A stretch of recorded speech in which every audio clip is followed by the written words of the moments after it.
Ladies and gentlemen, welcome to another episode of the Everyman Show. I am your sweaty host, John Everyman. That's right. This sweat here, I only do it for you guys because normally I don't sweat. I just like to sweat for the people watching on the podcast. It makes, you know what it does? It makes your guests feel flattered. It does, right? I'm like, he's sweating, he's nervous. Right, I'm the nervous. Yeah, you're right. I must be like an important guest or something. Exactly. I am nervous. And I have very good reason, ladies and gentlemen. It is finally here. Our 5th annual celebration. I don't know what word I was going We're celebrating. Celebration of Women's Month. That is right, guys. It's back again. We're doing this for our 5th time. It's been great every year. We've had amazing guests that I can sit here and call off, and they've all been memorable. And we're doing it again this year, and it seems like we're already starting the memories here because for the last 10 minutes, we've just been building nothing but memories already, and we hadn't even officially started. Guys, as you can see, I have no co-host today. No one is here. Riding solo. Right. They figured that this is so special that I should be in charge of it because they're not qualified to be here. That's exactly it. They told me that directly. Yeah, they told you? Okay, yeah. They never say nothing to me. But that's what I have to assume every time. But I am excited to do this. And I'm kicking it off with, like I like to say, with a banger, ladies and gentlemen. I've had the pleasure of finding a wonderful guest for us to sit with today. Someone that, you know, when you meet all these comedians out there, there's always levels to them. You know, you've got some that are just starting off. You've got some that are, you know, kind of starting to get their mold together, you know, starting to find their comedic voice, if you will. And you got the ones that are out there hustling and bustling, you know, through the open mics and, you know, opening for a couple headliners here and there. But then you got the levels up there, the ones that are a little more accomplished, the ones that are in that tier of I'm about to make it big, or they might just forget about me completely. You know, I feel like we're at those levels. And today's guest, ladies and gentlemen, again, helping us celebrate Women's Month, is a comedian, I believe, of that upper echelon of levels of comedian. I don't feel like you're a first timer. You don't strike me as a first timer. That's why you're sweating. Right, that's where the nerves come in. She gets this show already. She's only been here for like 3 minutes. It's called reading the room. Right, be ready. This is a hell of a room to read, by the way. It's a lot to read. I actually might walk out of this room and be illiterate after. You might take a step back with your education. Yeah, I might suddenly not know my first language and only language of English. Yeah, like if you thought you were good at English, wait till you walk out of here. Yeah, walk out of here. Backwards, that's for sure. The Asian guy you keep talking about is going to beat it out of me. Hey, by the way, shout out to the spot for allowing us to do these amazing, unforgettable episodes. It's a sushi joint. It's a warehouse. It's a podcast studio. It's a backyard. It's a good place to get drunk. I don't know that but probably it's a fight club. Yes, it's a lot of seance. Stuff. And I want to shout out to my homies Trey and Fu. But guys, again, we have here a very well accomplished comedian. She is pretty much well known to a lot of people out there. So, you know, I feel like with me introducing you to some people, it's already like, I know who she is. Just get to her. But guys, sitting with us today, it is our new dear friend here of the show, Brittany Brave. How are you? Great. Yeah? You feel powerful with the hammer? I do. It's supposed to be how guys with big dicks feel. A little bit. Only big, like it can't be average or small, but big. Yeah, I feel. Why wouldn't I? You think a man would feel like his penis is like Mjolnir? Like a god? I don't know what it's like. I've never had a penis, so I can't say. Let me tell you. So, you know, having a penis, I feel that there's a lot of We pressure. need more of this. During Women's Month, we need men telling us about what it's like to have a penis. I think this is a good way to celebrate your 5th annual Women's Month. But 5 years ago, we didn't even celebrate Women's Month at the Everyman Pod. We actually didn't acknowledge women as a part of society. Right. And the best way to do that is about talking about male genitalia and sharing more of the first-hand experience of what it's like having male genitalia. Yes, we don't have enough of that. We don't. This Size episode matters. just got started too. Oh, I come out swinging, baby. We don't have time to waste. So, Brittany, let me just correct our course here before we get lost in the sauce with these topics. I feel like we just went over the cliff really fast. We did a Thelma and Louise. It's like me on a first date with a guy I like. I just go over the cliff too fast. Where are you originally from? I was born in New Jersey, which is where all branches of my large Italian family live. But I grew up in Miami and I grew up in Kendall. So the formative years were in Kendall. What was it like for you? Did you have a good time growing up in these parts? Did you know? No. No? No. I hated growing up in Miami. Really? Yeah, I really, really did. I gotta be honest. Like, I mean, I had a great childhood and yada, whatever. I mean, that's a little bit of an exaggeration, but I can't honestly say, like, I always wanted to get the fuck out of Miami. All of my family was in New Jersey, and I was obsessed with New York, and I never felt like a Miami girl. I still don't feel like a Miami. You don't give me like Miami girl vibe. Yeah, I do and I don't. I mean, now that I'm an adult and I've lived here as an adult for 2 years, I've claimed other aspects of Miami and been able to, like, explore and live and work beyond Kendall and beyond certain traditional Miami things.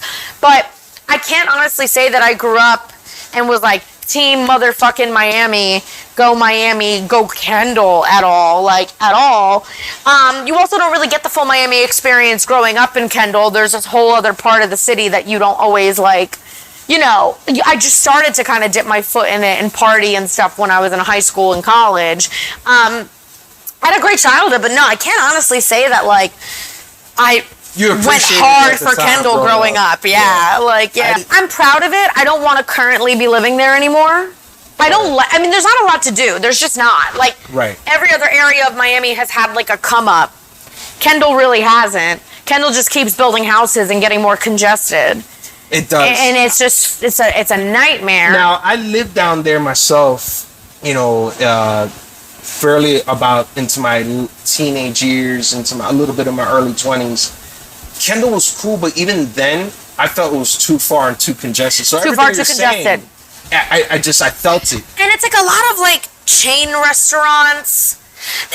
There's not a lot of cool stuff to do in Kendall. Like, there's that Wynwood, like, vibes where you get the mom and pops and little pop-up cafes. I'm spending more and more. I'm going on 2 years now living in Miami, back in Miami from New York, and I'm finding myself just spending more and more time not Kendall, anywhere that's not Kendall. It's pretty out there. That being said, I go hard for Kendall because everybody thinks Miami is just Wynwood, Brickell, the beach, BBLs, influencers, party on a yacht. And it's really not. The heart of Miami and the people making shit happen are coming out of Kendall. Yeah. Like, they are. They're running podcasts, they're the comedians, they're the real change makers now. So I go hard for Kendall. It's the underdog. You made a mention there for a second. So, you know, it's true. I think a lot of the more national talent, if you will, have sprung really from those Kendall parts.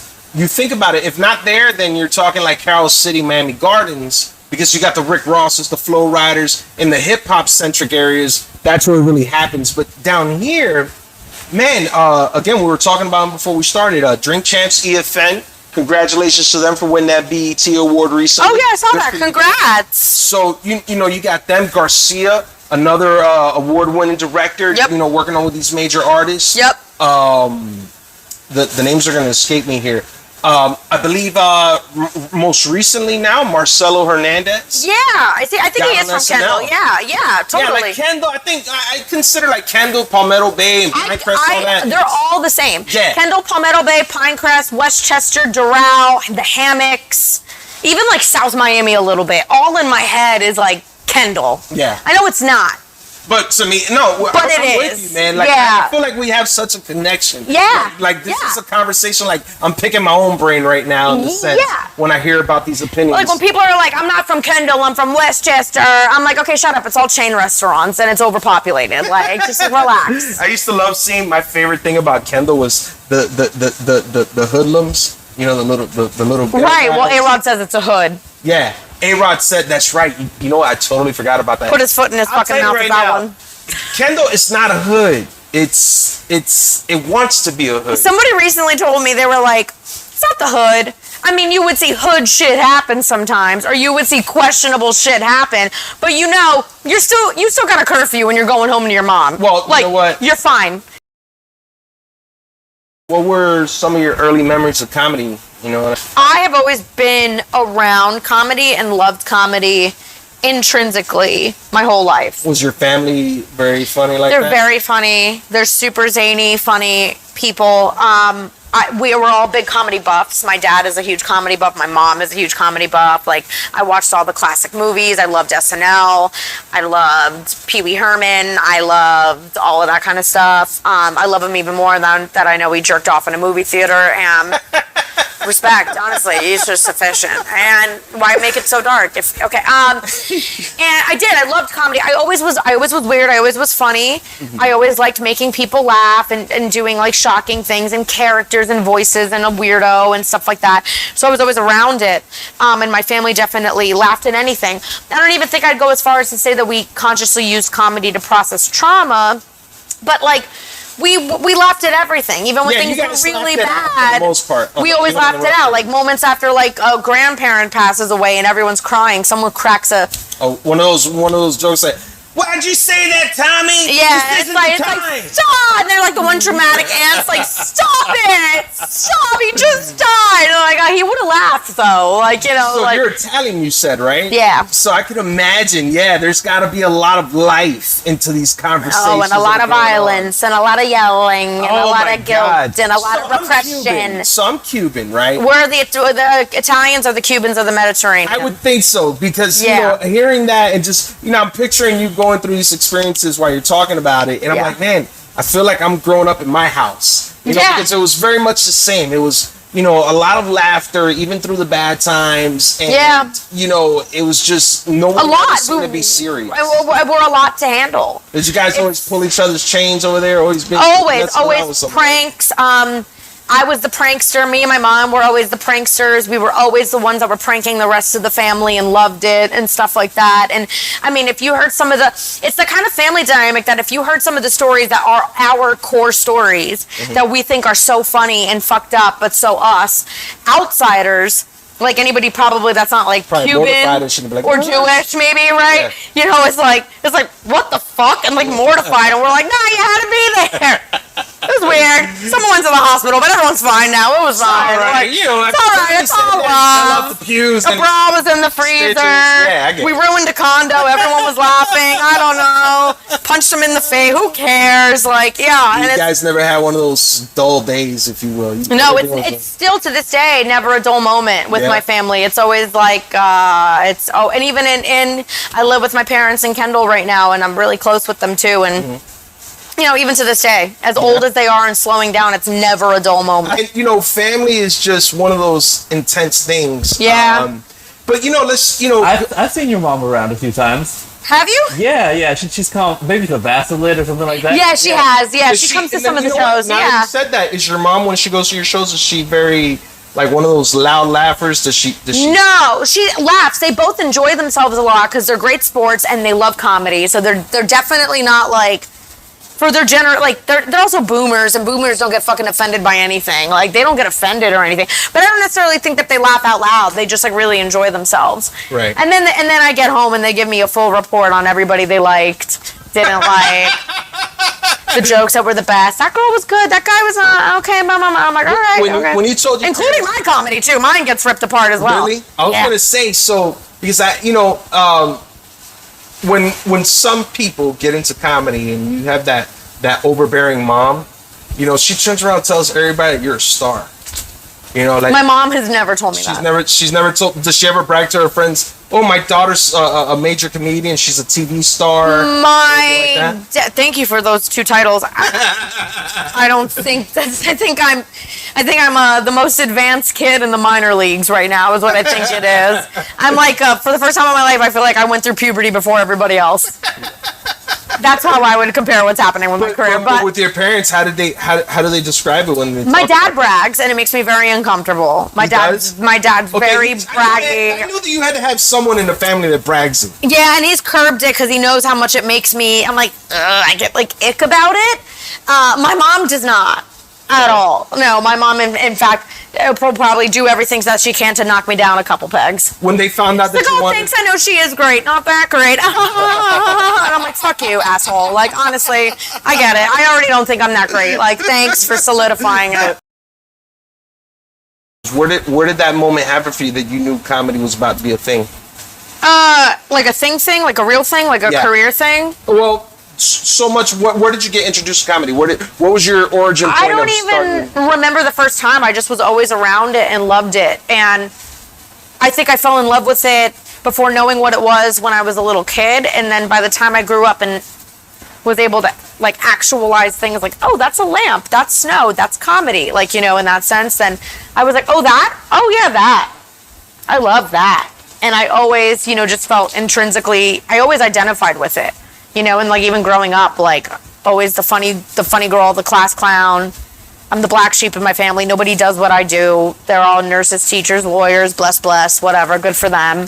We need them. But like, you know, so it really happened at an age where I wasn't even conscious to it. Really? And then when I grew up, I was like, and realized that was comedy. There was no aha moment. I was just like, oh yeah. I love doing that. Do you remember your first time ever performing?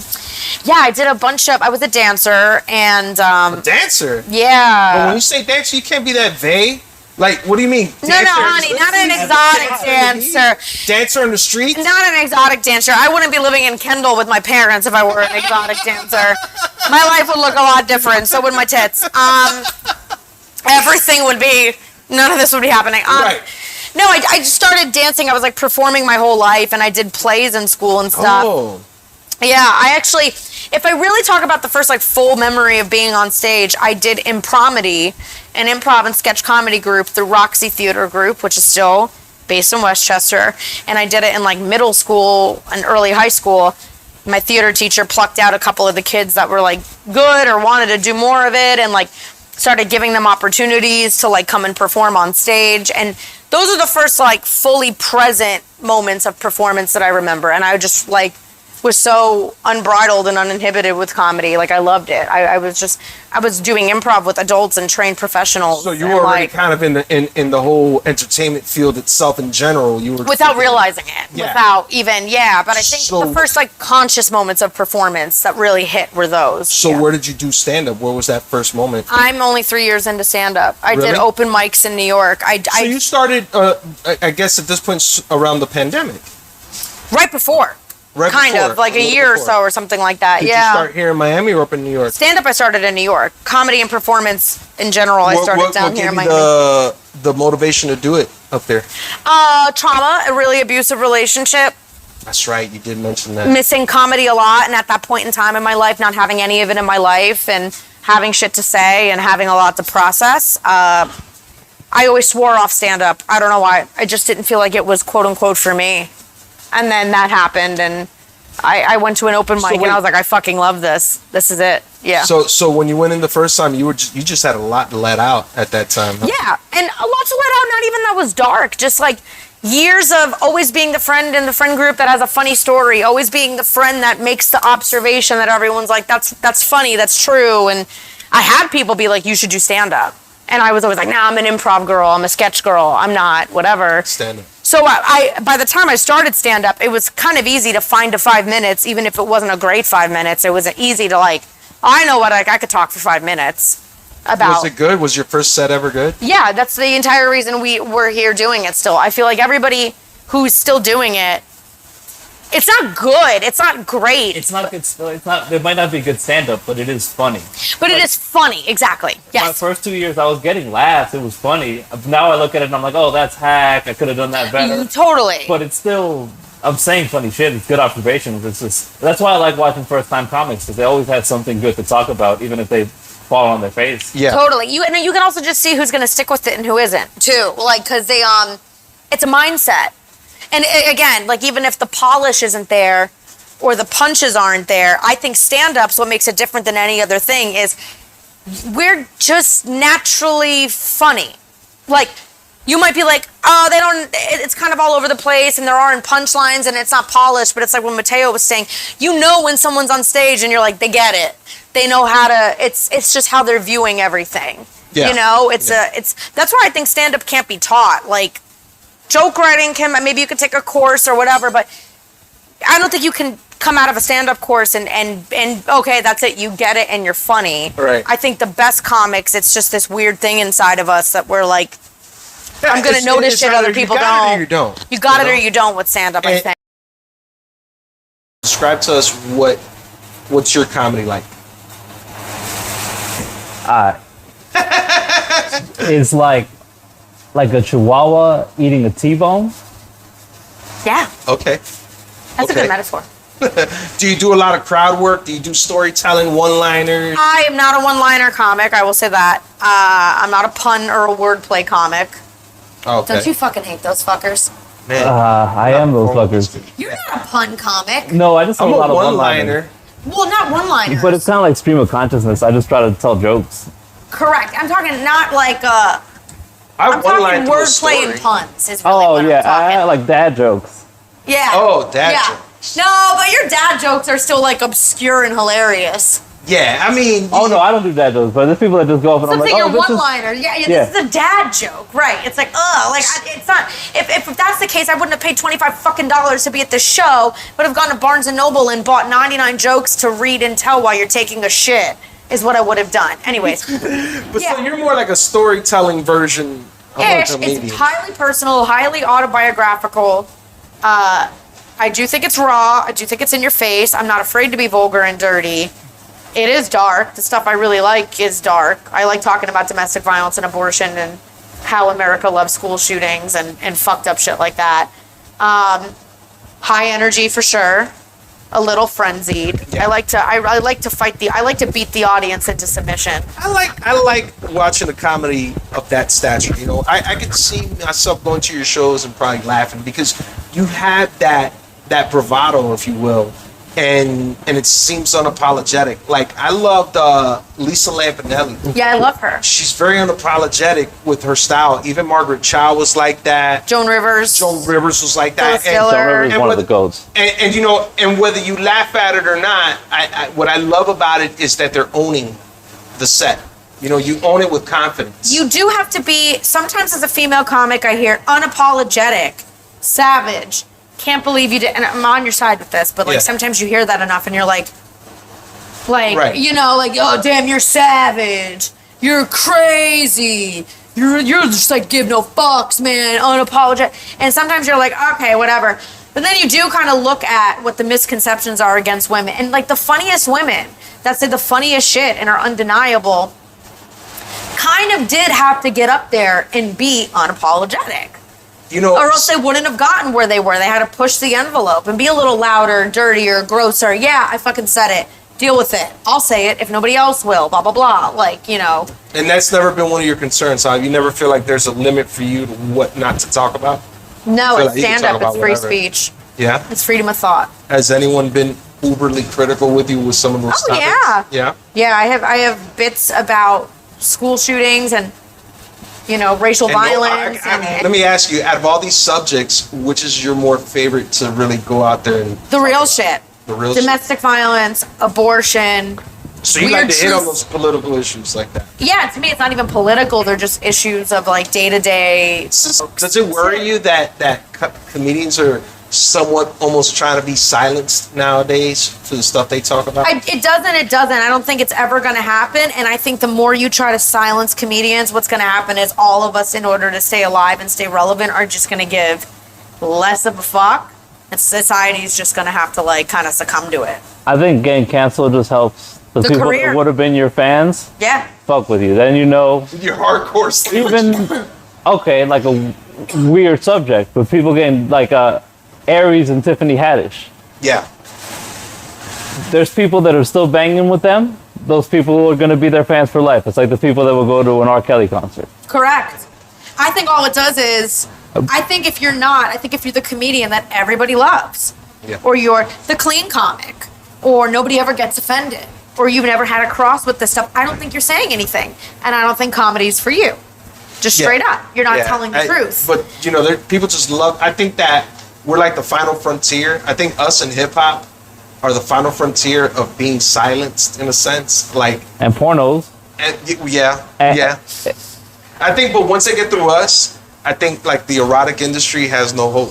I mean, this if they got through us, I think we're like the last line of defense. Yeah. Also, I'm not defending Ari Spears or any of these fucking people. I think they should just get punished for how bad that sketch was. Also, like, sorry about that. Porn will never fully get canceled. Comedy will get canceled before porn because I think people. So. That's right. Comedy like getting canceled before rap.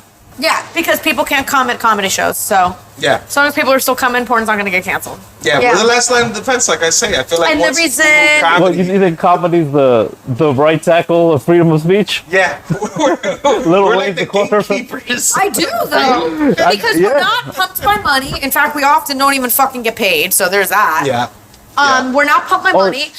There's no political agenda. Mm-hmm. We don't work in a government office. We're choosing to do this.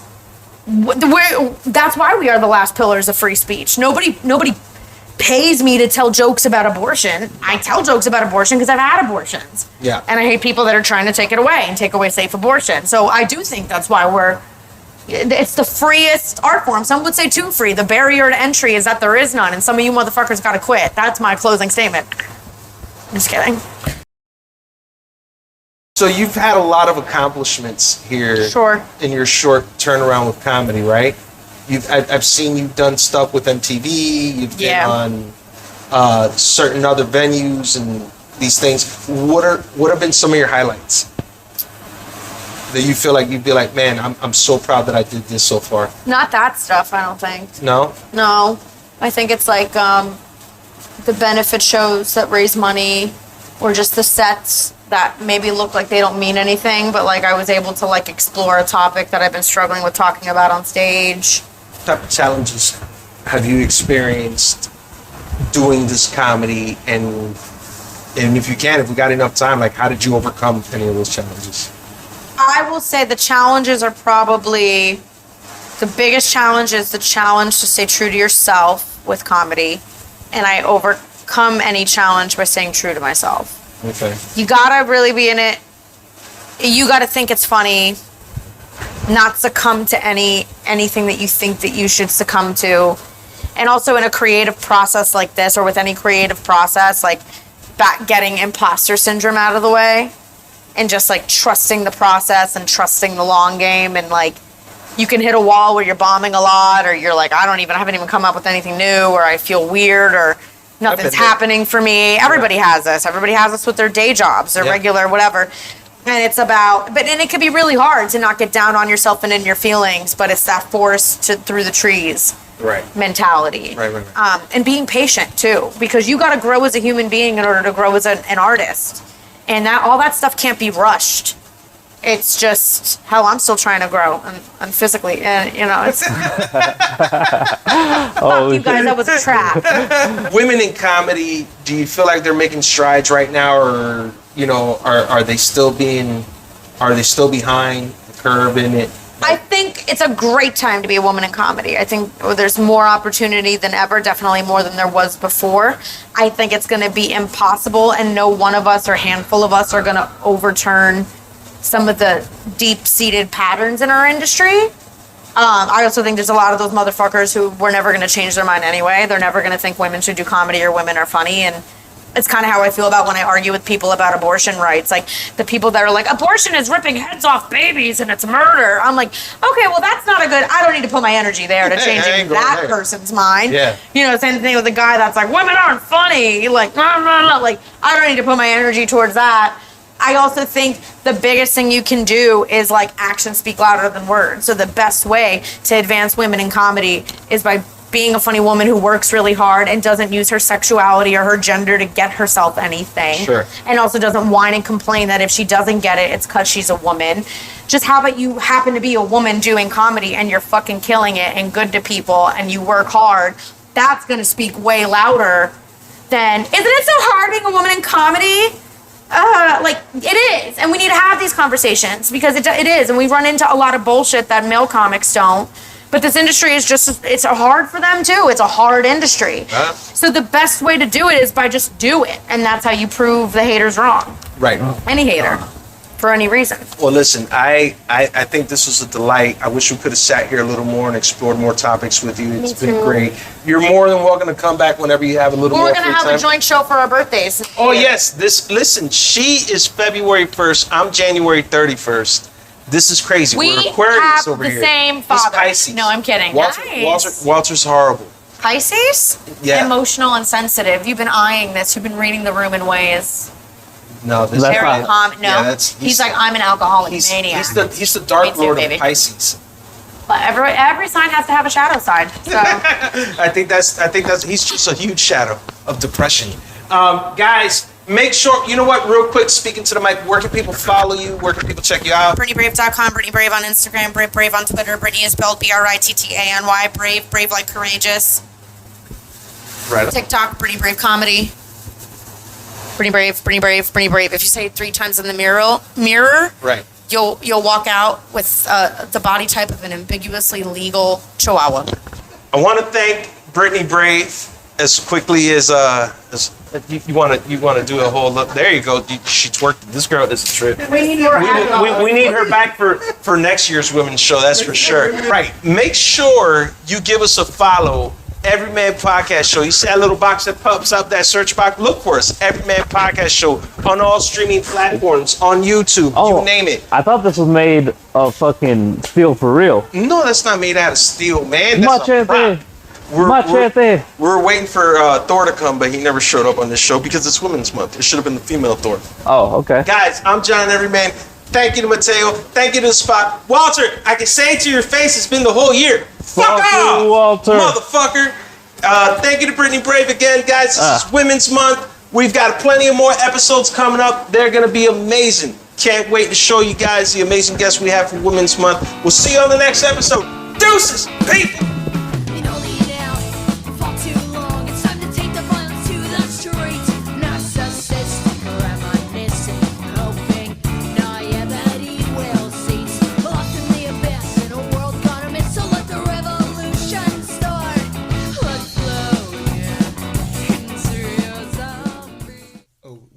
They said they ain't cutting the lights off. Okay, I was just making sure. You don't pay me enough. Yeah, the sound guy says it's over. Fuck you. I don't even care if I got nothing to do with the electricity. I'm just out of here.